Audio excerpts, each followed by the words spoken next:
You're listening to the Author Stories Podcast, bringing you the story behind the stories and the storytellers. Margaret White, Terry Brooks, Sheena Kamal, Matthew Quick, JT Ellison, Walt D. Williams, Brad Ford, Corey Doctorow, Brandon Sanderson, Robin Mott, Ernest Klein, Jim Butcher, Sherwin Harris. Visit hankgarner.com for archives of all the shows. Today's guest is Jeff Sweat.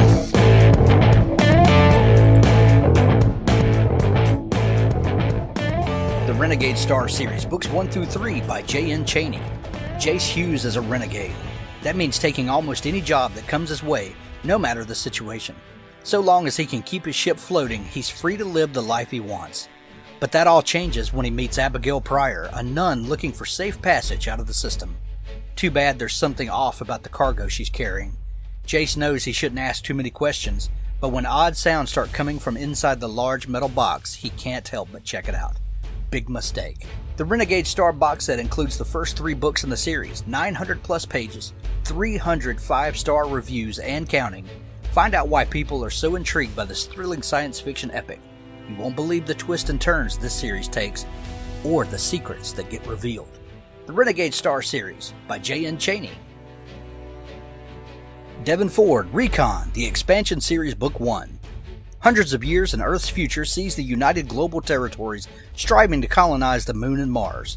The discovery of a clean energy source ended the world's reliance on fossil fuels overnight, and years after the resulting wars, a new discovery puts the tenuous world peace at risk, that of faster-than-light travel. With humanity on the verge of traveling to new solar systems and all the humanitarian and scientific possibilities involved, a discovery by the reconnaissance team turns everything upside down.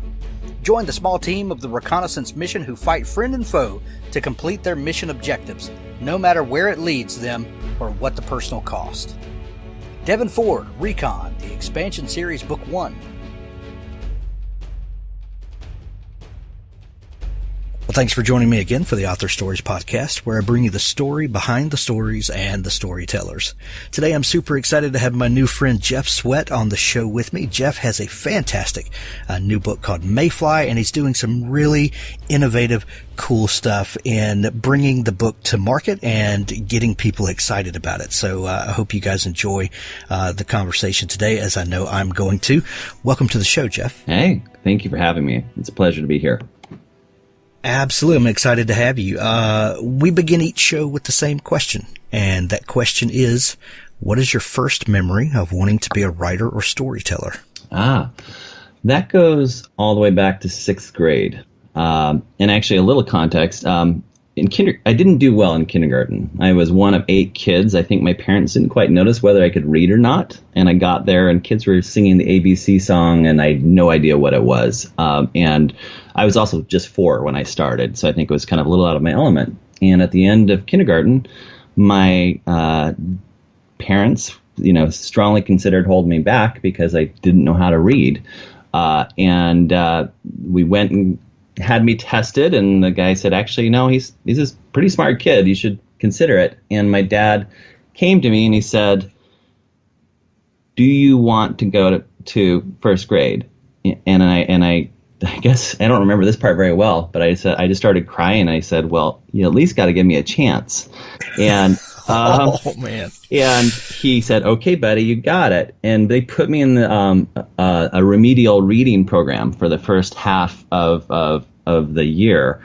And about a quarter of the way through that thing, the teachers said, you know what, we don't need to do this anymore. He is now reading at a 5th grade level. And it was sort of, once the light came on, this whole world opened up. And from there, it was really just like a month or so later, we had to write a short story. And I don't actually remember what the story was. I just know that it was written in the shape of a cake mixer. That was sort of like the little diagram on the outline on the sheet of paper we're working with. And something about being able to create something just from my imagination, from my head, was really freeing even to a 6-year-old kid. And I think from that point forward, a part of me always knew that I was going to be a writer. I think I dabbled with law or engineering at some point. And at one point, I even wanted to be a street cleaner because I loved the vehicles that came after the horses in the 4th of July parade. Thank God that didn't go anywhere. But I think that writing was the one place where I truly felt comfortable and where I really felt like myself. And so I would say probably from the age of 11, that was my sole career. Nice. Did you start kindergarten late because of the way your birthday fell in the calendar? Yeah. Early, I meant, not late. Yeah. I was the youngest kid in my class, and which is rough. Yeah, I was too. My birthday's in the middle of November, and this, now they've changed the cutoff date, and it's like the first of the school year. But then I was always the youngest in my class and the littlest, and always felt like I was behind. I can completely commiserate with you. Yeah, it was unfortunate, but I think with a little bit of support, it ended up working pretty well. It got a little tricky, when you go to college. I went to college at the age of 17 to New York, and that was pretty terrifying too. So, but yes. Now I'm not the youngest of anything. Right. Where'd you grow up? I grew up in Idaho. Okay. Yeah. Yeah. Idaho to New York is probably culture shock. It was, and the funny thing was we were so poor that we didn't actually. I went to school at Columbia, and which is a great experience and a great opportunity, but we were too poor to do a campus visit. So I'd actually never been to the campus, and I hadn't been to the city since I was about 5 years old.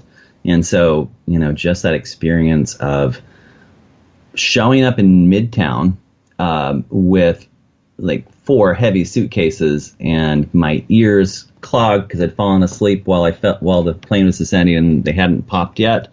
And I just had this disorienting kind of feel. It was muggy because it was still, summer there. And, but I mean, man, that place really turned me into who I am. I would imagine it was a Dorothy and Oz moment. Yeah, exactly. But the fun thing is when you are 17, you're really resilient. And so people would ask me about how I managed that transition. And honestly, apart from the initial kind of shock, it ended up being not that big of a deal. It was a much bigger deal when I decided to leave New York to go to LA, because at that point I was sort of set, and all of my life was upended. Whereas I think you're pretty elastic at 17.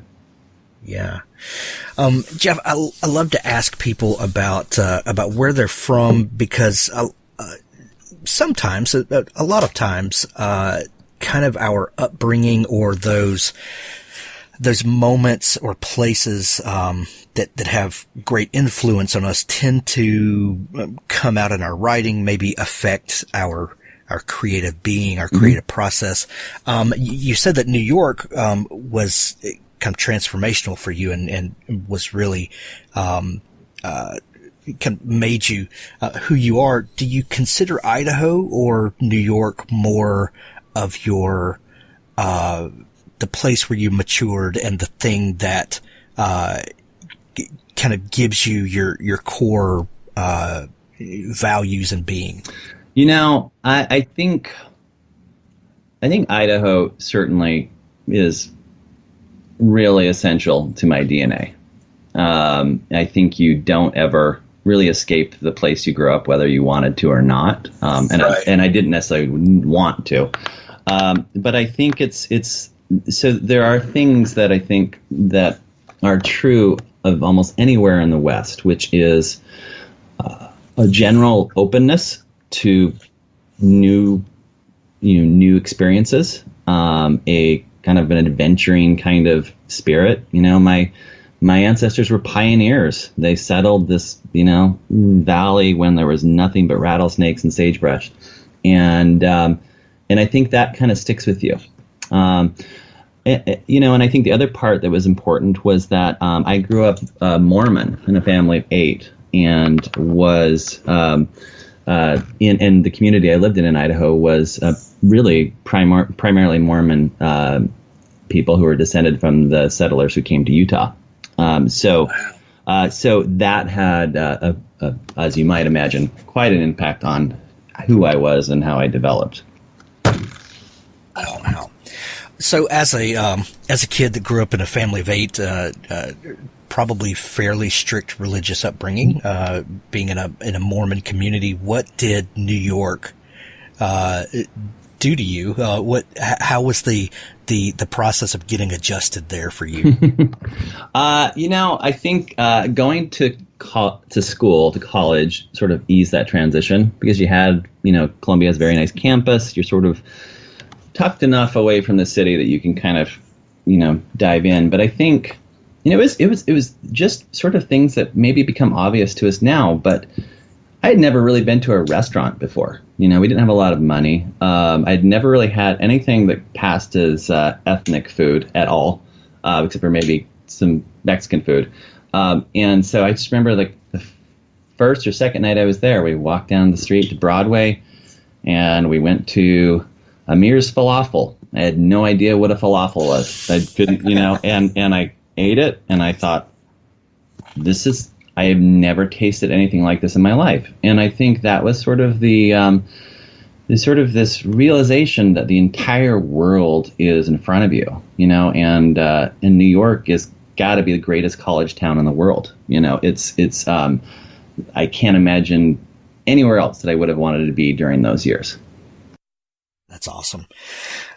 Did you, what did you major in? So I majored in political science with the idea that I wanted to become eventually a columnist covering politics. And what I quickly found is that I like politics. I actually like them a lot as a kind of a spectator sport. I really hated political science. And I don't know why that wasn't just a sign just to get out, but it's sort of this, you got to kind of stick to it. So I was in there with a bunch of pre-law kids and, it was not my scene.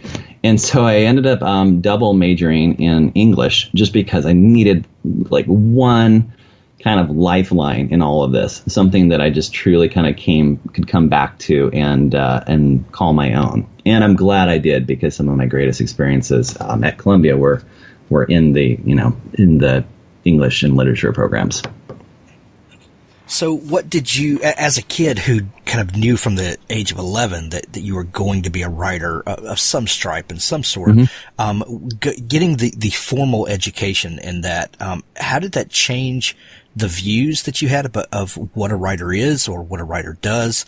How did it bolster your desire that you'd been carrying around for so long? Sure. Well, I think one thing that's good to remember is that, or to know, is that I literally didn't know any other writers. I'd never met a professional writer in my life until I was probably 14, 15. It just wasn't something people did. And then I met, and then I started taking journalism classes and joined the newspaper staff at my high school. And I was incredibly fortunate because the newspaper was typically one of the top 2 or 3 papers in the country. And my advisor was a journalist, former journalist himself. His name's Ron Bennett. I hope he hears this at some point. And it really just kind of opened my eyes to what was possible. This idea that you actually could turn it into a career. And so from there, I kind of had this plan. I thought, okay, well, I want to be a novelist, but I can't really afford to be a novelist. And everybody told me that was a really bad idea. And I said, so I'm just going to be a journalist. I'm going to do this, and I'm going to kind of figure out kind of a way to leapfrog up here. What I didn't count on, and I can talk a little bit later about how important journalism is to craft, but what I didn't count on is how exhausting journalism was. So what would happen is I would, work a long day at the office, and I'd come home, and I couldn't even turn on the computer to start writing. Just the idea of sitting at a keyboard for 5 more minutes was just brutal. And so I actually eventually ended up quitting and moving into marketing not because I didn't love being a journalist, but because I realized that if I didn't get out, I would never actually write anything of my own. Right. I've talked to quite a few journalists who have gone on to be fiction writers, and I get that same sense from a lot of them that the work, while sometimes being very fulfilling and very has a certain weight and gravitas to it, and a feel of importance. For a lot of journalists, it seems that so much more of the daily work is just kind of soul crushing, and those victory moments get fewer and fewer and farther between. Yeah, it's. I mean, the people who are still in journalism today, I have so much respect for, because it has always been a tough field. It has been made tougher, obviously, over the past 10 to 15 years. But it's demanding, and I always say it's a great place to learn the craft of writing, not such a great place to develop the art of writing, because you just don't get that opportunity. Yeah, but I will say this: I would recommend that anyone who actually wants to be a fiction writer or any kind of serious long form writer should spend at least a few years as a journalist. I think it may be one of the best training grounds ultimately for the kind of writing you have to do, for a few reasons. One is that with journalism, you have to write no matter what. You don't get to take a day off if you're not feeling it, or you're feeling a little blocked. Your editor doesn't care if you're blocked. He just knows you need 600 words by the end of the day, and so you just have to write. And I've gotten to the point where generally I can, if I need to, I can crank. Like I can, sometimes write 2,000, 3,000, 4,000 words a day if that's what's required, because that's just the way I was trained. But beyond that, it makes you less allergic to edits and criticism. I had this experience when I first kind of graduated from short form stories to feature length stories at the magazine I was working at. I wrote it, thought it was pretty good, took it in front of my editor, who had been at this game for a long time. And this is back when we were marking things up on paper. And it came back to me, and it was just covered in red ink. Things were moved around, words are crossed out, whole sections were moved up to other parts of things, and basically my structure was pretty horrible. And so I went back to my editor, and I took another red pen, and I circled this one blank paragraph at the bottom of the first page. And I said, "See that line? That is the only thing you didn't touch." And he said, "Well, I mean, yeah, sorry." But what it's done is it's made it so that I don't mind getting edits. But at the same time, because I've been doing this so long, I'm pretty comfortable with what works and what doesn't work. And because I've just seen it. I know what good writing is, and I know when it works. And the thing that I occasionally say to my editors is, bring it on. They're either going to make the book better or they're wrong, and I can make the difference. Yeah. I always ask journalists what they learned from their time as a journalist that has helped them in writing fiction and writing creatively, and everyone always says that deadlines, you learn to meet a deadline, you learn to put your butt in the chair and write, and to deliver work when it's supposed to be delivered. But from a creative sense, what did your time as a journalist teach you about maybe the way you observe the world, maybe the way you describe the world? Or what is it that journalism gave you as a fiction writer? Yeah, so I actually will say that one of them is that you do learn how to set the scene in as economically as possible. I think the things you observe as a journalist, the way that you have to observe in order to be a good journalist, which is something I wasn't good at before I did this, really turned out to be valuable as a writer. But I think the biggest influence for journalism for me has been on my writing style itself. I used to think, I kind of looked at my literary influences and, I would kind of say, well, Hemingway and Fitzgerald are two really kind of literary heroes of mine, as I'm sure they are most writers. But I realized that I didn't actually really learn from them. I just think we learned from some of this kind of the same source. We had that same kind of journalistic training, and I think that's made a huge difference. If you look at my writing, I would say it doesn't seem necessarily stereotypically journalistic, because it's a little more poetic. It's got kind of a lot more nuance. But if you look closer, you realize that there are no words in there that don't belong in there. Journalism is all about eliminating deadwood. And so I pay really close attention to what it is. I have a pretty strong aversion to adverbs. I think if you went through Mayfly, you might find 10 in the entire thing. It's sort of this bias towards kind of action and description, and kind of not relying on adverbs as more of a crutch. So I think it's shaped pretty dramatically who I am as a writer. You went on to work in marketing. What marketing is all storytelling, isn't it? It's taking a product and telling a story to a consumer that makes them fall in love with it or feel like they can't live without it. Or how did you approach, or how do you approach marketing with a storyteller's eye? Sure. Well, one thing I will say about my time in marketing is that it actually helped me to really keep a good eye out for cliche. There's a great book called Why Business People Speak Like Idiots, and it essentially points out the fact that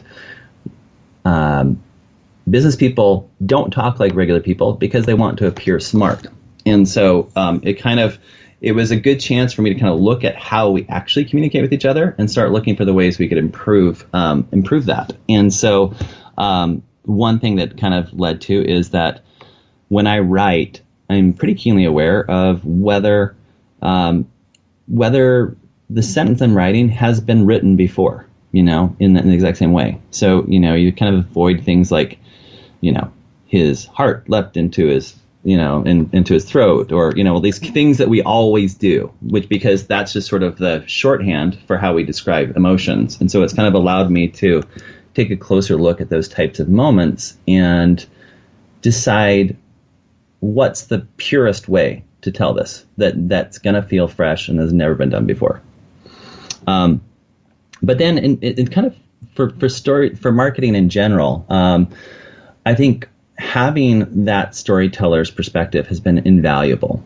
My day job is I own a small PR agency here in Los Angeles, and we specialize in doing PR for ad agencies, which is an odd little niche, but it's a lot of fun. You get to work with really creative people, and it's really interesting.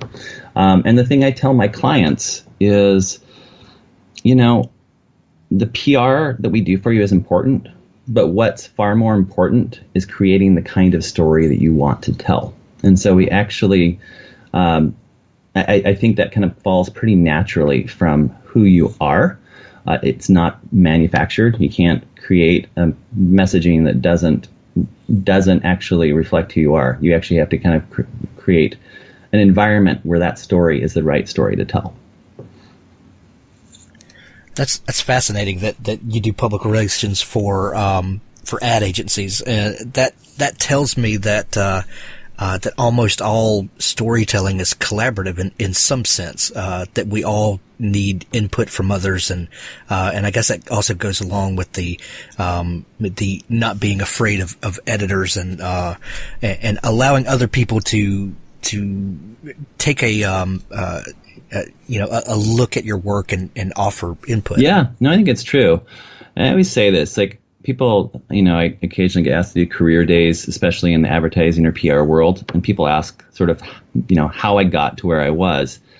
And it's such an odd path that I don't know that it would be very difficult to replicate on your own. But I will say that every step along the way has given me kind of everything I need to be in the place I am now.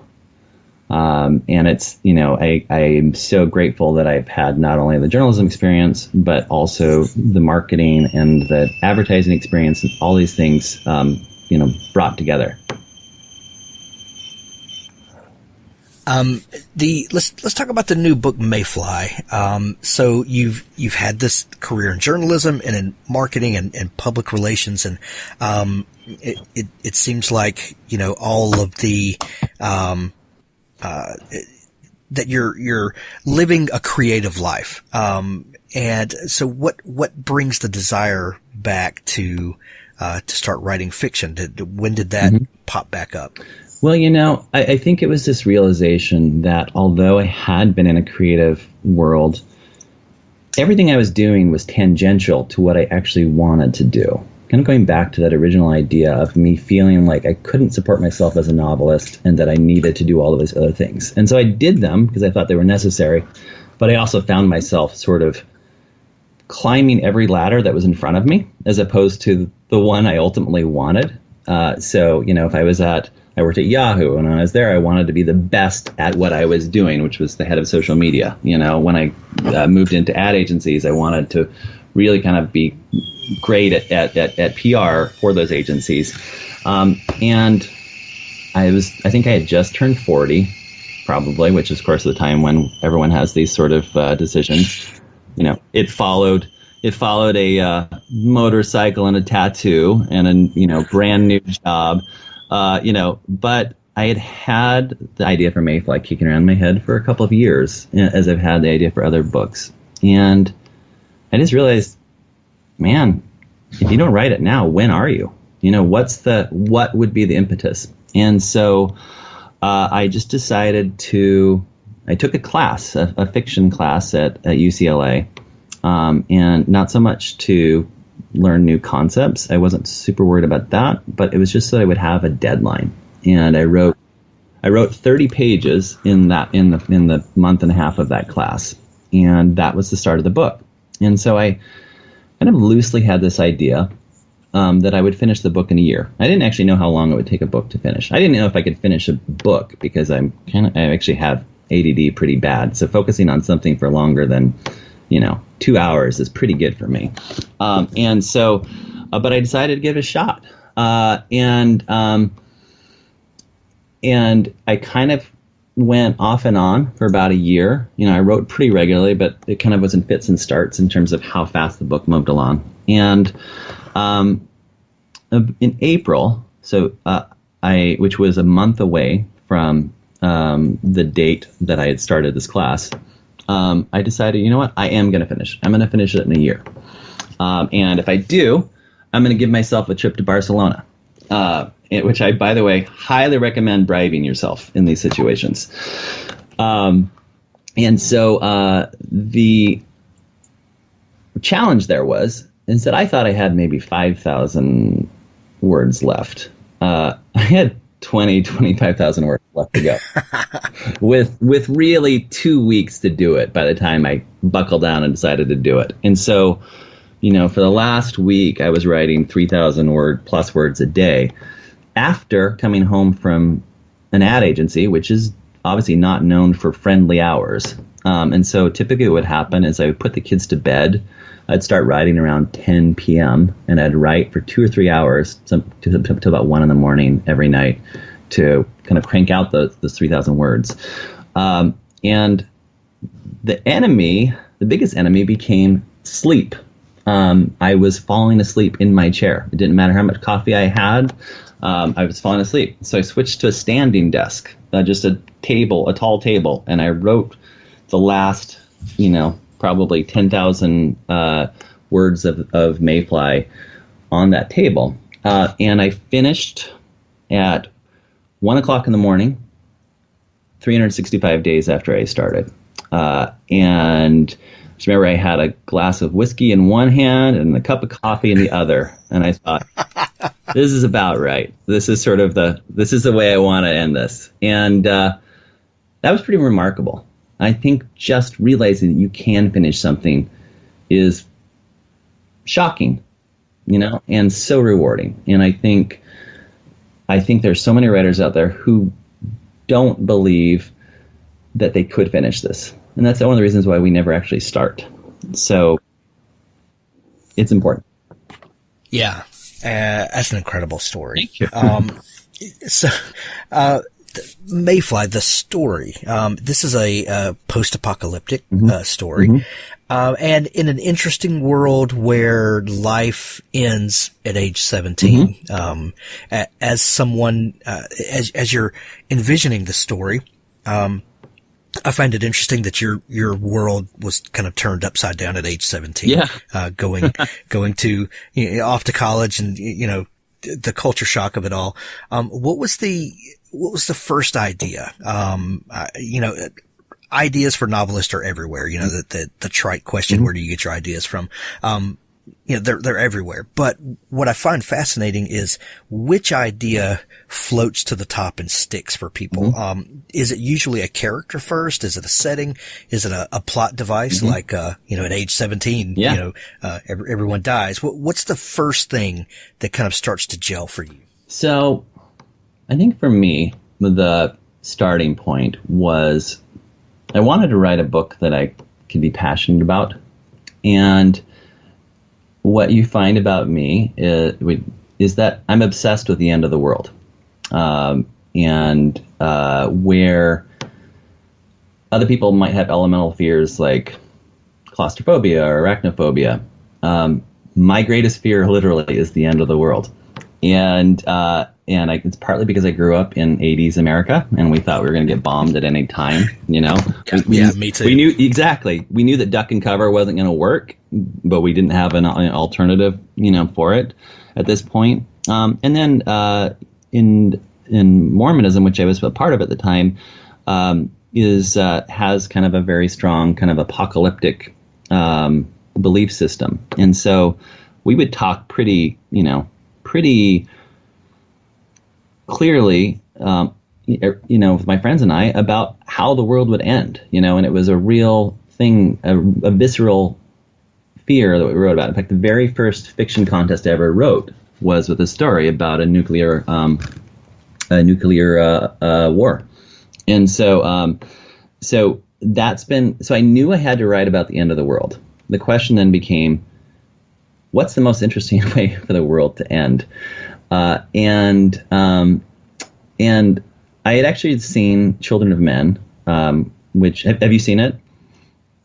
Yes. Yeah. So that one had a huge impact on me because I started realizing how much just little changes, not even little changes, but changes that you think would not necessarily be important, like the fact that they had no new babies, suddenly changes the whole nature of the world. And right after that, I read a study that talked about how there were two major booms in human population in kind of prehistoric life, right? One was the development of agriculture. So we weren't hunters and gatherers anymore. We were able to stay and build and defend ourselves. The second, and this was pretty amazing, was when we became old enough to have grandparents. And so, grandparents not only provide an extra person to watch children and make sure they survive to adulthood, which means the species survives, but more importantly, they are the memory of humanity. They are the impulse control. So they knew where the clean water was, which plants were poisonous, and that's one of the reasons why we started growing. So I thought, well, what happens if we take that memory away? What happens if we create a world where it's only children? What would they have done with it? And that's how Mayfly got started. And at what point did Jemma come into the story? Fairly early on. I think once I started conceiving it, I wanted a heroine who would question this world that they now live in. Not even with an eye of solving it, but basically just not accepting it as it is, that this is going to be her life. And I wanted her to be a character who didn't really trust herself. She's sort of fearful but acts brave because of it. She's selfish but acts generous because of it. She's kind of like has all these like negative characteristics, she thinks, that she kind of compensates for by kind of being larger than life. And there's a line in there when her boyfriend says, she's never sure, unlike the rest of us. And it takes a special person not to be sure. And I thought that was a great summary of how she works, that she just she just questioned, she didn't quite accept things because she didn't feel confident that was the future that she should have. And it's that uncertainness, that uncertainty, that in a weird way breeds hope. Yeah, it does. In fact, actually, that's the kind of the fundamental thing about this story. There's been a lot of talk lately about post-apocalyptic and dystopian fiction and why it's kind of blossomed a little bit in the last few years. And I think the easy answer is the political climate, right? People always say, the kind of joke is, if the end of the world is coming, we may as well be writing about it, that kind of thing, right? I actually don't think that's quite right. I think that's a cheap out. It is. And honestly, I think I believe we write post-apocalyptic fiction not because we're asking how we're going to destroy ourselves. I think the real question that we examine is, how do we save ourselves? What is it about humanity that will let us survive whatever comes our way? And that's actually one of the reasons why I chose to write about children versus adults, because I wanted to kind of strip society down to its bare essentials, to have kids who are not kind of preconditioned to anything to figure out how to make their way in the world.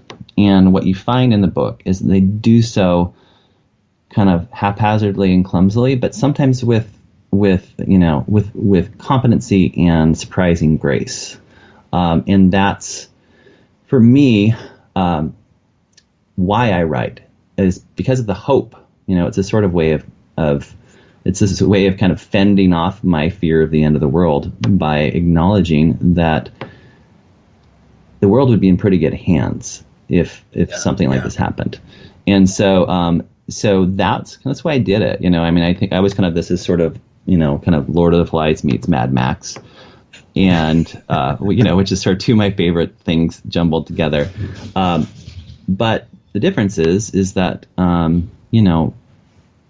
unlike Lord of the Flies, I believe that we're fundamentally good, and that we would survive. Yeah. And so that was the real impetus for all of this. Well, and by using younger characters, it would seem to me that while their behaviors would be more erratic and more passion fueled, you have eliminated some of the tendencies to be jaded, because even though grandparents give us that memory, which we absolutely need, along with that comes a kind of a predetermined view of how things are going to go, and teenagers don't necessarily have that, for good or ill. I think it's true. I think what I kind of kept on coming back to is that children have two advantages over adults in a setting like this. And of course, adults have tons of advantages over children. But they have two kind of driving forces. One is creativity. They're sort of not boxed into what the kinds of solutions that we believe exist. And the other one is compassion. I truly believe children are more empathetic. And so in this world, even though it's a mess, they've they've solved some of the problems that we've dealt with. It's a largely post-racial society, which I did because I believe that's where our children are going. My own kids have just a vastly different outlook on race and gender and sexual identity and all of these things. And I think so. I wanted to make sure I reflected that. I also created in our main society a matriarchal society where the girls are in charge because as teenagers, they're more stable. They're the ones who are actually able to kind of they mature faster and they're able to kind of hold things together. And funny thing, if the boys get out of line, they just exile them. They sent them off, which was that I don't know if there's actually a societal precedent for that, but it was actually based off of the way that elephant herds work, where the males are only welcome during mating time, and the rest of the time they have to go off and do their little, kind of go be solo with a bunch of other males. But the elephant society is really the mothers and their children, and that's sort of what that's a little bit what I drew on. I also drew a little bit on the fact that this community here in LA is heavily Latino and Asian, and those are both, if not matriarchal cultures, ones where women have traditionally had. They tend to have a lot of autonomy. They tend to be pretty badass women. And I wanted to make sure that was reflected in the society. So Jeff, you've written the kind of story that you wanted to tell. You've filled it with engaging characters and a really compelling setting and a situation. But being the person that you are, you couldn't just leave it at that. The marketing needed to take on your storytelling aspect as well. What was the idea behind some of the things that you're doing with this book, and why were they so important to you? Sure. Well, I think the first thing I realized is that, as a novelist, I don't know how many more chances I'm going to get to bring a novel out into the world. And so I certainly wanted to make the most of it. And that meant capitalizing on everything I've known. Like I said, all of the paths that have led me here have given me the tools to be here right now. And so I really kind of decided, let me try to approach this book and the marketing of it as a marketer would, as an advertising agency would. And so we actually did research about who reads the book and what themes and what's important to them. And I called in about every favor I could from all of my ad agency contacts, and we ended up creating something that we call it Mayfly Quest, but it's essentially a pretty cool scavenger hunt type experience that uses kind of things like VR and radio signals from the past to give clues about this world. And the idea was to give people another way to explore it. I have 3 kids. They are all in my target demo. 16 through 11. But my oldest boys have kind of stopped reading over the last couple of years. In fact, actually, it was almost embarrassing how long it took them to finally finish my book. So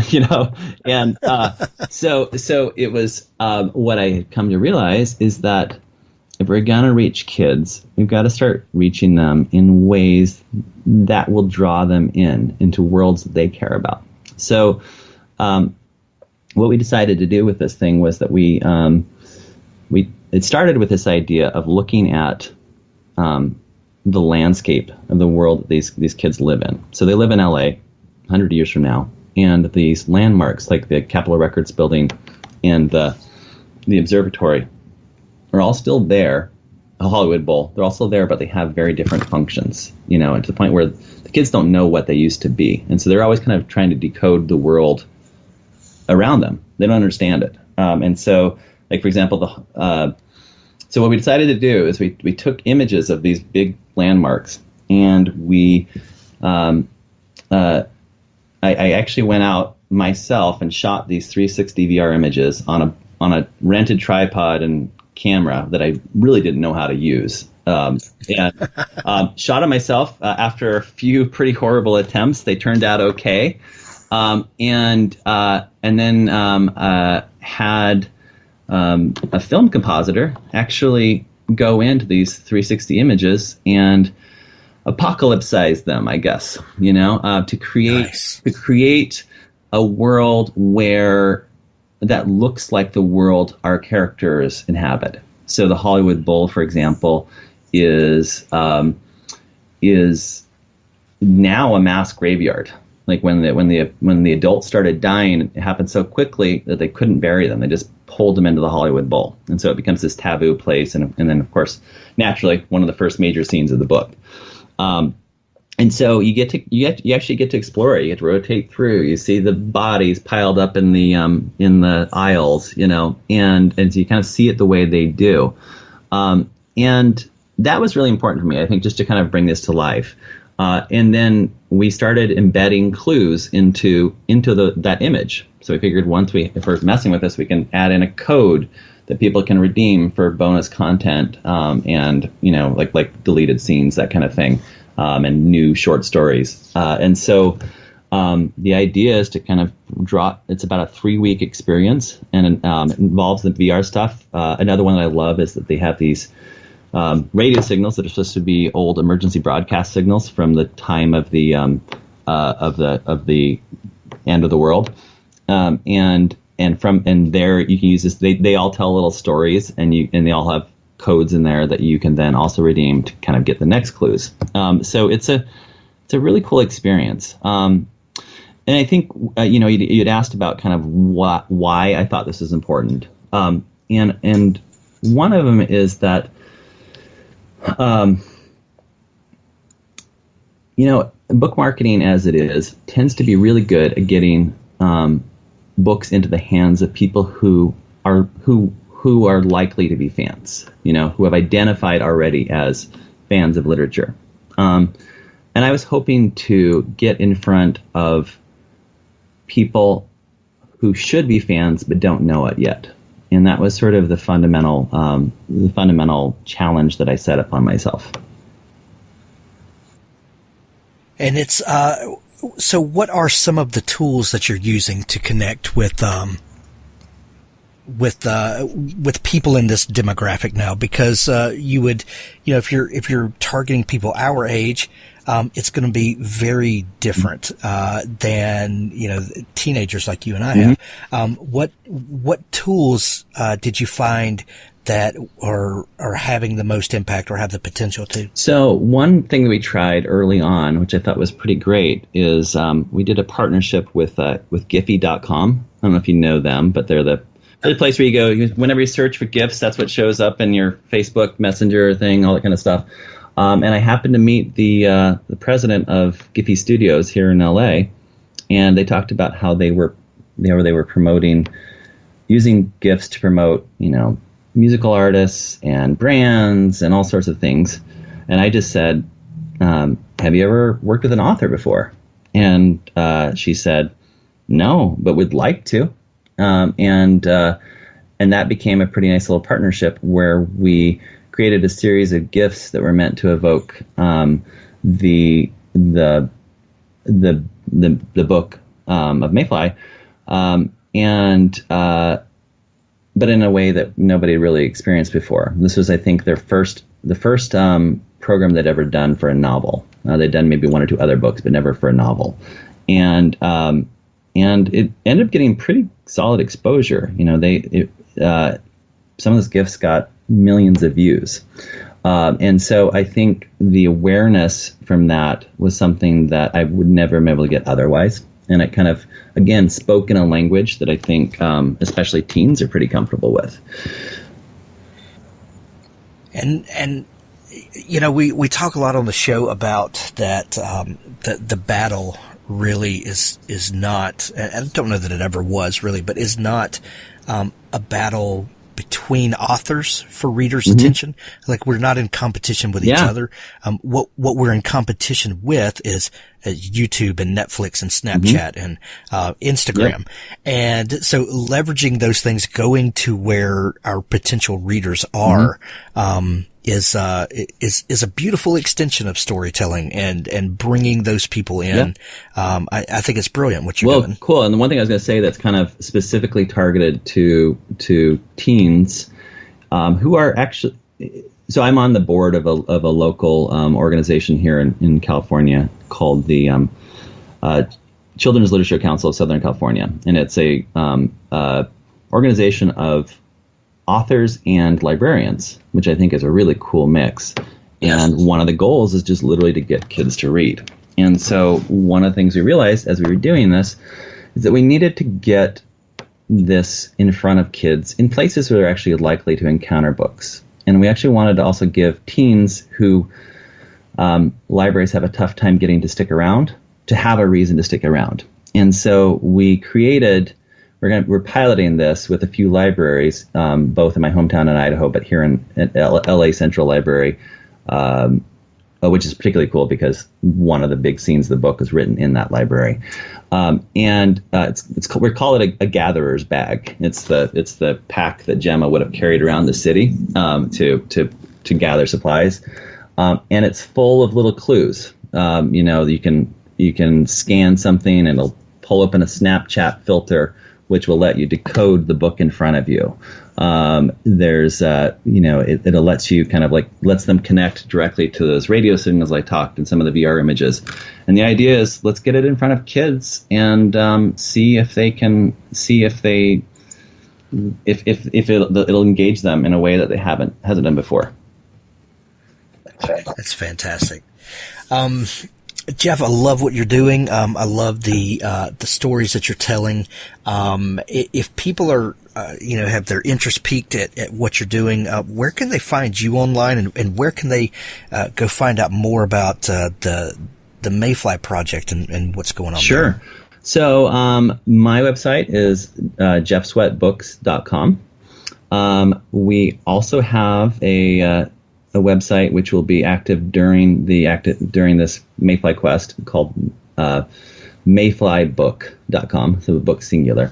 And the last place, I'm going to blank on this. I should just say I'm also on Instagram and Twitter at Jeff Sweat Books. So for right now, that's probably the best way to go. And we will have sort of a custom Twitter channel that will be live during Mayfly Quest, which will be called Project Long Life, and that will be a place where you can kind of get all the clues for this all at once. And when will the Mayfly Quest be? We are looking at it for late February. So, okay. And then it will run for about 3 weeks. Okay. Well, I'll add links in the show notes to all of those social media channels, and yours and the book as well. And we'll be sure to blast it out when the quest is active and try to get as many people involved with that as we can. Jeff, it's been so much fun talking with you. I feel like we could go all day, but we're going to send everybody to see you. And thanks so much for taking time to come on the show. Thanks, Hank. I really appreciate it. This is really fun.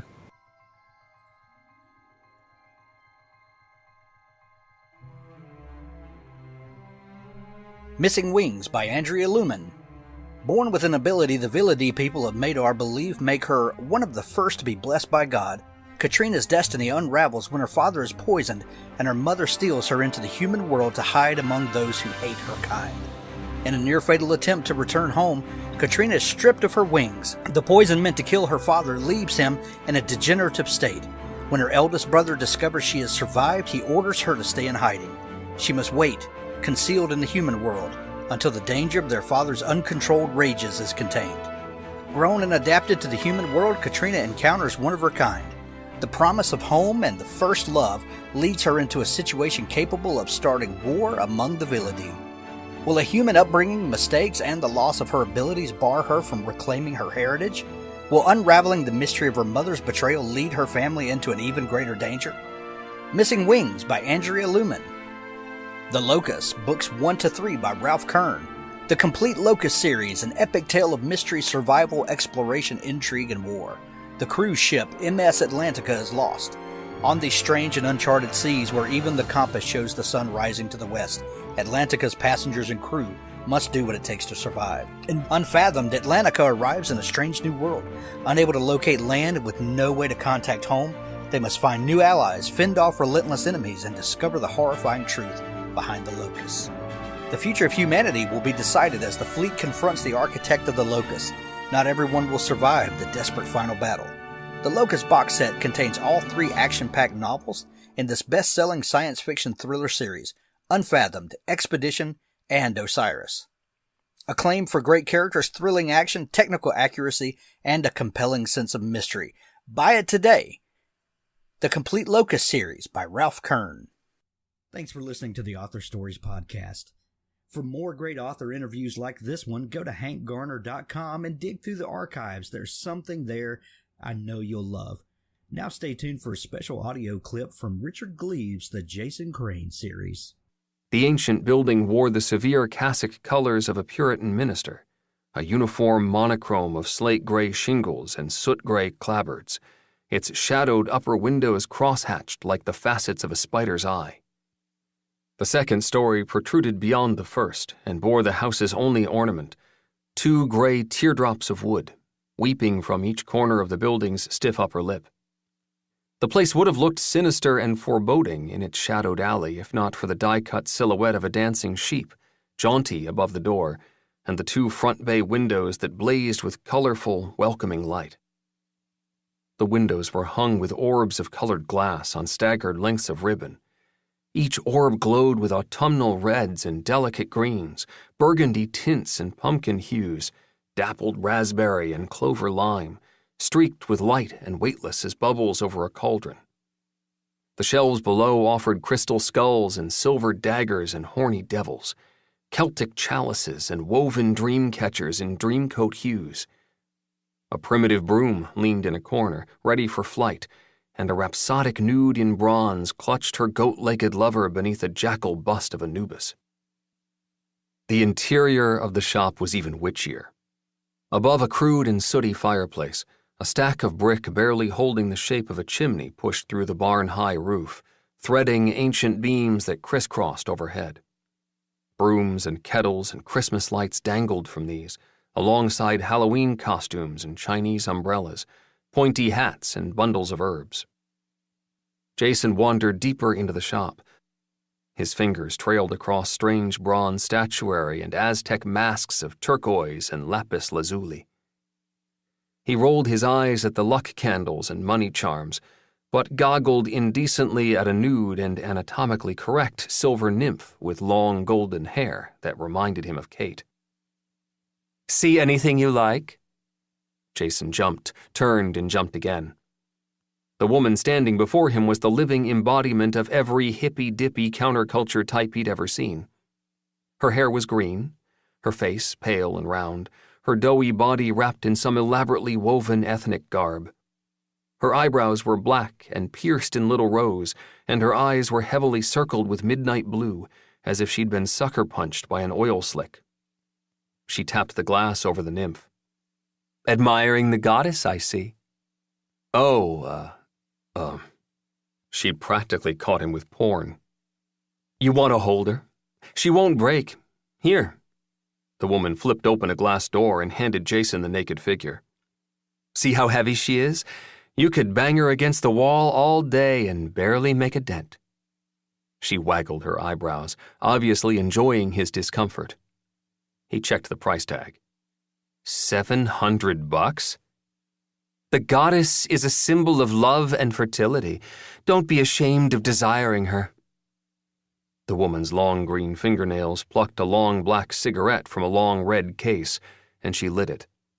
"I sense," she blew smoke and studied its whorls, "dissatisfaction in love? Yes? I have just the thing."